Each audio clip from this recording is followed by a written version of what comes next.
ठेक्कापट्टा छ नि त्यो हाम्रै ठेकदारलाई दिनुपर्छ है। त्यहाँबाट 4 करोडको ठेक्का छ, 2 करोड उसले हामीलाई दिनु भने कार्यकर्ता पाल्नु पर्यो, नत्र कार्यकर्ताले फेरि लखर्छ। अलिअलि पाल्नु पर्यो नि, त्यतिकै त कहाँ चल्छ त पार्टी।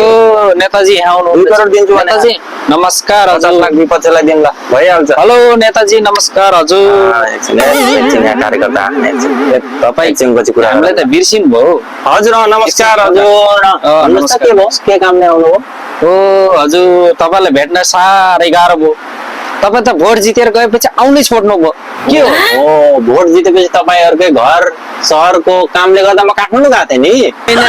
मैले तपाईँ यता आउन किन बिर्सिनु भयो त्यो थाहा भएन, तर तपाईँले विकास निकास त केही गर्नु भएन। के गर्नु, देशमा यो सङ्कट तपाईँले देख्नु भएको छ।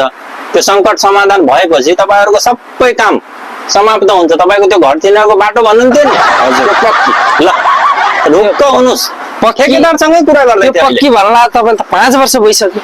देशमा पोहोर सालको चुनावमा पनि पक्की भन्दै हुनुहुन्थ्यो। समस्या हेर्नुहोस् कति छ, मान्दैनन्। सबलाई सम्झाउँदा अहिले एउटा ठेकदारले हुन्छ भनेको छ, काम गर्दैछ।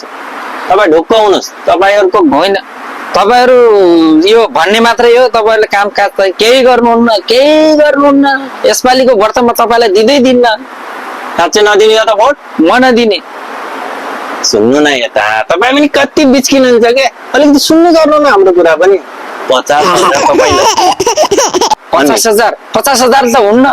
ल ठिक छ, 1 लाख ल अरूलाई दिमाग तो खराब नहीं है आपका। ल त्यहाँ जताभाइ बोल्ने होइन नि, 1 लाख रुपियाँ तपाईँलाई ठ्याक्क। ल 2000 भोट त पक्का भयो त। ल त्यति भने भइकन किन कन्दन गर्नु पर्यो? पक्का तपाईँ अरूलाई सम्झाउनुहोस्, तपाईँलाई 1 लाख रुपियाँ मिल्यो। भयो ल जानुहोस्। ल